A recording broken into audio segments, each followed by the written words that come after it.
Assalamualaikum warahmatullahi taala wabarakatuh. Matematik tingkatan 2. Hari ini kita akan habiskan bab 11 transformasi isometri. Standard pembelajaran hari ini 11.6.1 menerangkan simetri putaran. Okey. So untuk tajuk hari ini kamu buka buku teks muka surat 234. Okey, apakah simetri putaran? Okay, ada nota dekat sini. Okay, suatu bentuk mempunyai simetri putaran jika bentuk tersebut tidak berubah. Okay. Tidak berubah selepas putaran walaupun kurang daripada satu putaran. Ini maksud ataupun ciri simetri putaran. Okay, bentuk yang tidak berubah selepas mengalami putaran walaupun kurang daripada satu putaran. Okay, simetri merupakan padanan tepat dari segi saiz dan bentuk antara satu bahagian atau sisi suatu arah atau objek. Okay, itu maksud simetri. Padanan tepat dari segi saiz dan bentuk. Okay, bagi simetri putaran, bentuk atau imej yang diputarkan kurang daripada 360 darjah pada satu titik tetap masih kelihatan sama. Ini nota berkaitan dengan simetri putaran. Kalau kamu lihat dekat sini ada rajah segitiga. Okay, segitiga ABC. Okay, ini yang asal. So, segitiga ABC ni, okay, kalau kamu lihat dekat sini A berputar. Okay, A berputar. Lengkap. Ini putaran lengkap. Okay, putaran lengkap. Sekali saja putaran A. Kalau kamu lihat di sini A berputar sekali. So, dia akan duduk pada kedudukan B. Nampak? So, dia akan duduk pada kedudukan B kat sini. Okay, B pula berputar sekali akan berada di kedudukan C. Iaitu belah kiri, bawah kiri. So, B akan berada di kedudukan C. Dan C berputar sekali akan menggantikan tempat A. So, C akan berada di atas. So, daripada rajah kiri, kedudukan ABC, A di atas, rajah yang baru selepas mengalami simetri putaran akan kedudukan bucu-bucu telah berubah. Okey.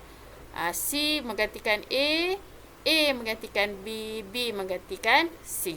Ini yang dikatakan simetri putaran. So dia berputar sekali saja pun bentuk dia tetap sama. Okey, bentuk dia tetap sama, iaitu segitiga. Okey, kita lihat contoh berkaitan dengan simetri putaran. Okey, kamu kenal pasti objek berikut yang manakah mempunyai simetri putaran. So, soalan ni kamu kena guna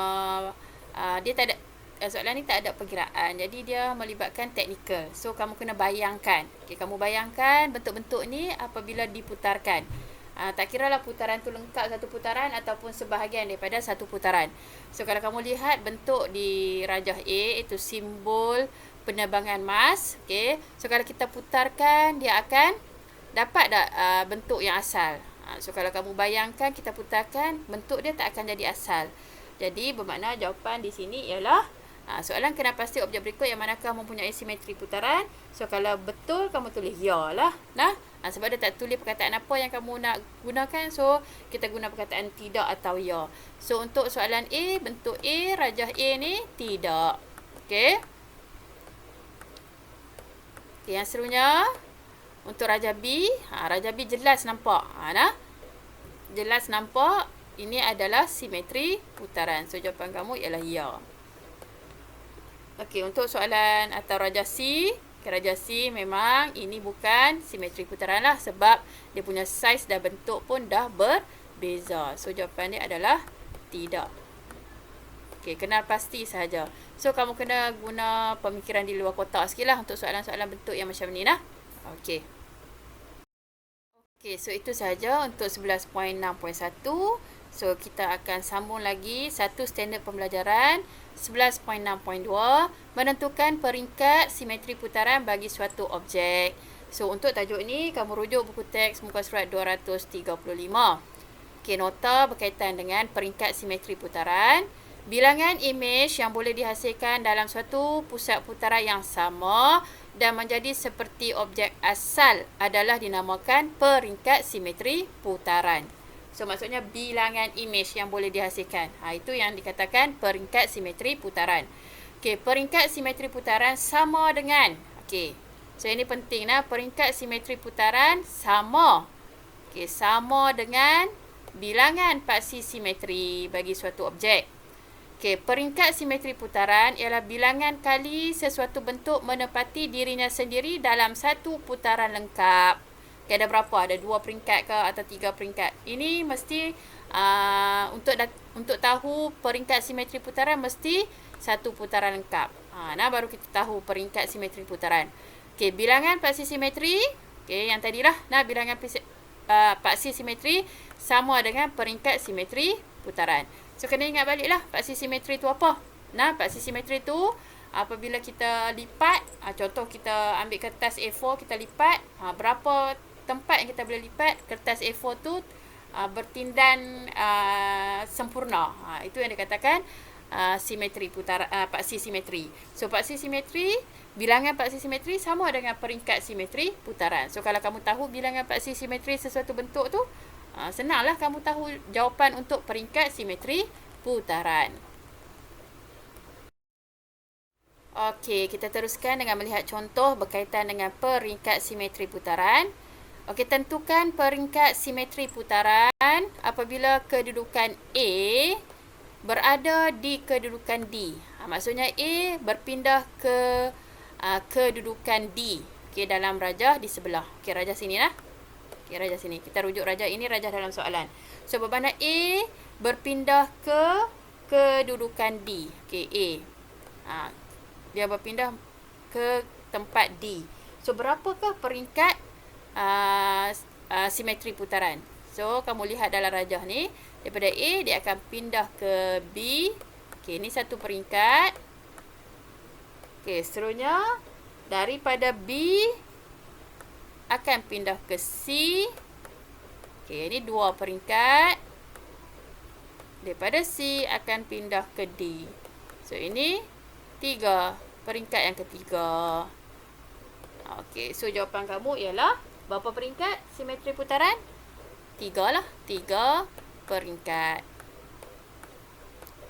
Okey, so kalau kita nak lukis balik rajah selepas berlaku peringkat simetri putaran, seperti rajah dekat sini lah, di bawah ni. Okey, 3 peringkat simetri putaran.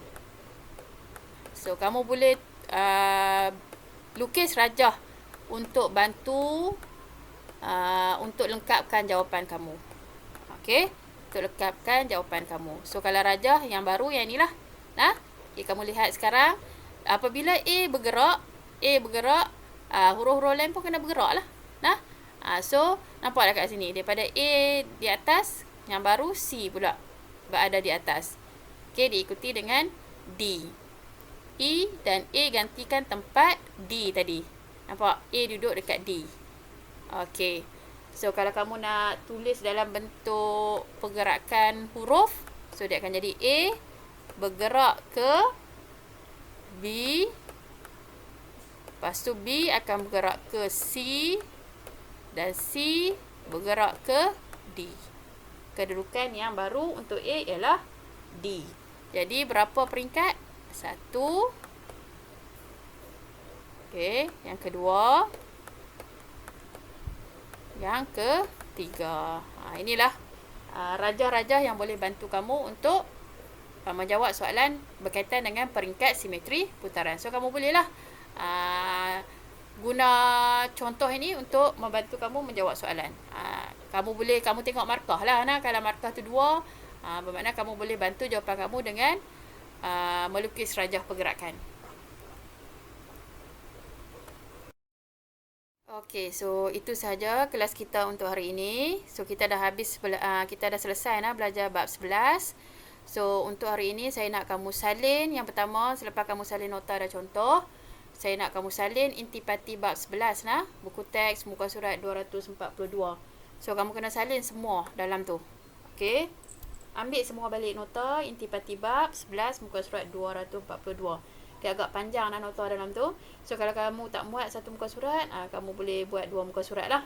Okay, sebab dia ada rajah sekali dalam tu. Okay, lepas tu barulah kamu buat latihan. Okay, jom cuba 11.6. Okay. Buku teks muka surat 236 hingga 237. So soalan ada melibatkan rajah, so kamu kena tiru rajah balik lah. Okey, dan ada tambahan lagi soalan, iaitu menjana kecemerlangan buku teks muka surat 238 hingga 241. So kamu buat nombor 8, nombor 13 dan nombor 17. Okey. So kelas yang akan datang kita akan masuk bab yang baru, iaitu bab 12 berkaitan dengan sukatan kecenderungan memusat.